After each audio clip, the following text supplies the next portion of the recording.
बहू का गुंडा भाई। नेहा शर्मा परिवार की बहू बनकर आई थी। पवन और नेहा की शादी काफी धूमधाम से हुई थी। अगले दिन रेखा के घर उसकी पड़ोसन सुनीता आती है। बधाई हो रेखा बहन, अब तो तुम सास बन गई हो, बहू जो ले आई। हाँ सुमन दीदी, ये तो है। हाँ तो सास जैसे ही रहना, वरना ये आजकल की लड़कियां ना सर पे चढ़ जाती है। अभी से दबा कर रखोगी तभी सही रहेंगी। हाँ जी, आप बिल्कुल सही कह रही हो दीदी। ताकि तो आप बहुत समझदार हो, अपने हिसाब से देख लो क्या सही है। ये कहकर सुनीता वहाँ से चली जाती है। तभी नेहा भी उठ जाती है। नेहा आज का तो ठीक है, लेकिन हमारे घर में औरतें ना टाइम से उठ जाया करती है। ठीक है माँ जी, अब से देर नहीं होगी। चलो अब सभी के लिए कुछ बना दो। इतने में नेहा का भाई सोनू आ जाता है। उसके साथ उसके कुछ दोस्त भी होते हैं।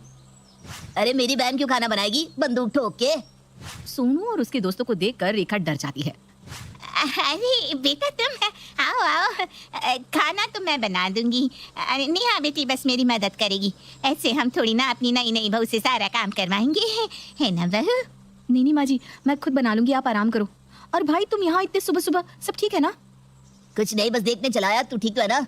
कोई दिक्कत तो नहीं है ना बंदूक ठोक के? नहीं भाई, मैं बिल्कुल ठीक हूँ, यहाँ सब अच्छा है। अच्छा फिर मैं चलता हूँ, तू अपना ध्यान रख और कुछ भी बात हो तो बस घर के बाहर आवाज दे दियो, मैं आ जाऊंगा। ऐसा कहकर सोनू अपने दोस्तों के साथ वापस चला जाता है। बहू तेरा भाई इतने लड़के लेकर क्यों आया था? यहाँ किसी से कोई गलती हो गई थी क्या? अरे नहीं माँ जी, वो तो सोनू के दोस्त है। असल में सोनू को कई लोग जानते हैं, उसकी जान पहचान काफी अच्छी ना, इसलिए सब उसके दोस्त बन जाते हैं। इतना कहकर नेहा अपने काम में लग जाती है। सुमन अपने पति सूरज के साथ रेखा के घर आती है। कोई है क्या यहाँ? हाँ जी बताइए, क्या हुआ? मैं हूँ। वो हमने सुना कि आपको किराएदार चाहिए, हमें भी कमरा चाहिए था किराए पर। अच्छा अच्छा, फिर तो ठीक है, चलिए मैं आपको कमरा दिखा देती हूँ। हाँ जी चलिए। रेखा उनको ऊपर की तरफ ले जाती है और कमरा दिखा देती है। और नीचे आते समय नेहा को सुनाकर कहती है, जी ये नीचे वाला एरिया है, इसमें मेरा परिवार रहता है। हम लोग शांति से रहने वाले लोग हैं, झगड़े और गुंडों से दूर रहना ही पसंद करते हैं। हमें बिल्कुल ऐसा ही घर चाहिए था, ताकि हम इस पर कब्जा कर सके। क्या मतलब? अरे इनका मतलब है कि रह सके। हमें भी गुंडे बिल्कुल पसंद नहीं है। ये लीजिए किराया, हम लोग अभी से ही शिफ्ट हो रहे हैं। सूरज रेखा के घर शिफ्ट हो जाता है। तभी घर शिफ्ट करते हुए सूरज को कुछ सामान बेकार सा दिखता है, जिसे देखकर वो रेखा से कहता है, रेखा जी ये सामान खराब है, इसका क्या करूं? फेंक दो जी इसे। तभी वहाँ सोनू अपने दोस्तों के साथ आ जाता है। किसको फेंकना है मुझे बताओ, बंदूक ठोक के फेंकाऊंगा। अरे बेटा, अपनी बंदूक के बिना भी कोई बात कर लिया कर। भाई वो कूड़ा फेंकने की बात हो रही है। अच्छा वो छोड़, तू यहाँ कैसे आया? कुछ नहीं, दोस्तों के साथ बैठा हुआ था, भूख लग गई तो सोचा तेरे पास आ जाऊं।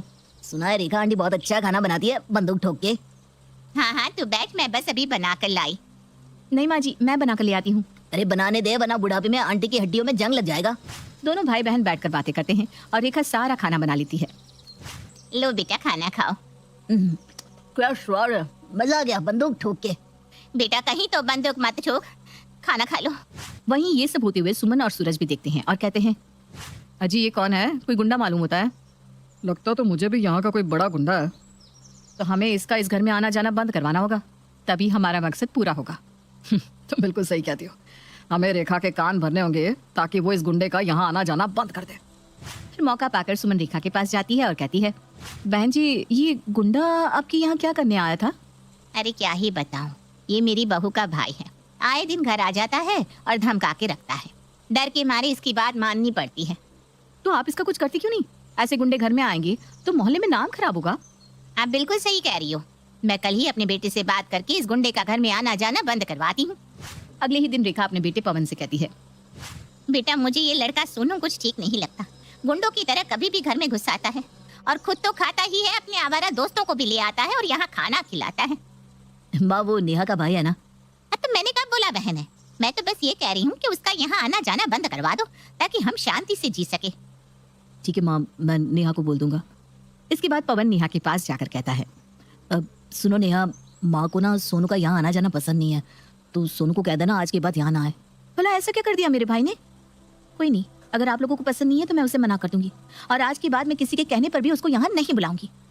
ऐसे ही कुछ दिन निकल जाते हैं और सोनू का आना जाना बंद हो जाता है।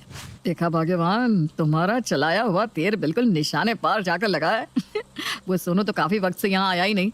हाँ, और यही सही वक्त है, हमें अपना काम करके यहाँ से निकल जाना चाहिए। ऐसा सोचकर दोनों नीचे आकर सुमन के पास बैठ जाते हैं, जहाँ पवन भी बैठा था। बहन जी क्या बात है, आपके एक बार कहने से ही उस गुंडे का यहाँ आना जाना बंद हो गया। हाँ, अपना तो ऐसा ही है। ये घर मेरा है तो यहाँ ऑर्डर भी तो मेरा ही चलेगा ना। हाँ हाँ वो तो है, लेकिन आज के बाद से ना यहाँ ऑर्डर सिर्फ हमारा चलेगा। क्या मतलब है तुम्हारा?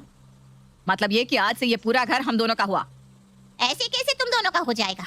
किराएदार हो, अपनी हद में रहो, वरना उठाकर बाहर फेंक देंगे। ओहो, देखो तो सही, हमें उठाकर बाहर फेंकने की धमकी दी जा रही है। इतना कहकर सुमन एक बंदूक निकालकर पवन के सर पे लगा देती है। अब बोलो, कौन घर से बाहर जाएगा? अरे ये क्या कर रहे हैं आप लोग? अरे यही तो हमारा काम है, पहले तुम जैसे लोगों को फंसाना, फिर तुम्हारी जमीन अपने नाम कराना और किसी और को बेचकर भाग जाना। ये तुम दोनों ठीक नहीं कर रहे हो। नेहा, नेहा जल्दी यहाँ आओ। अरे ये सब क्या है? कौन हो तुम दोनों? छोड़ो मेरे पति को। तुम जल्दी से सोनू को बुलवा लो, वही इन दोनों को ठीक कर सकता है। हाँ नेहा, जल्दी से सोनू को फोन करो।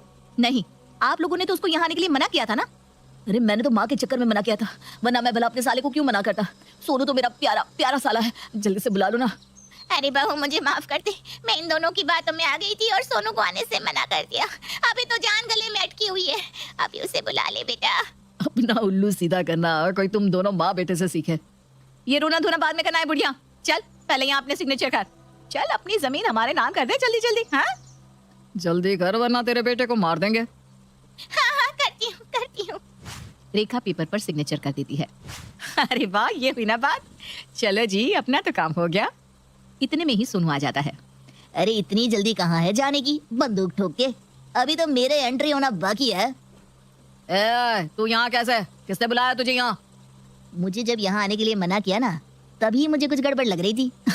तब से मैं इस घर पर नजर रख रहा था, और देखो तुम चोरों को पकड़ भी लिया मैंने। अरे मेरे बेटा, तू आ गया हमें बचाने के लिए। बचाने नहीं, मरने आया है। ये देख, हमारे पास सच में बंदूक है। और मेरे दोस्त है ना जो घर के बाहर खड़े हैं, उनके पास तो दो दो बंदूक है। अरे रेखा जी, ये तो प्रैंक था। हम तो प्रैंक वीडियो बना रहे थे। हम तो सच में डर गए। अरे आंटी जी, प्रैंक करते वक्त कैमरा भी तो साथ में रखते हैं ना। तभी वहाँ पुलिस आ जाती है और सूरज और सुमन को अरेस्ट करके ले जाती है, और चोरों को पकड़ने के लिए सोनू को इनाम भी मिलता है। बेटा, ये तेरा ही घर है, जब तेरा मन हो तब आ जाया कर। आज तू ना होता तो शायद ये घर ही ना होता। अरे आंटी, ये मेरी बहन का घर है, इस पर तो मैं आज भी ना आने दूं बंदूक ठोक के। सभी लोग हंसी खुशी रहने लगते हैं।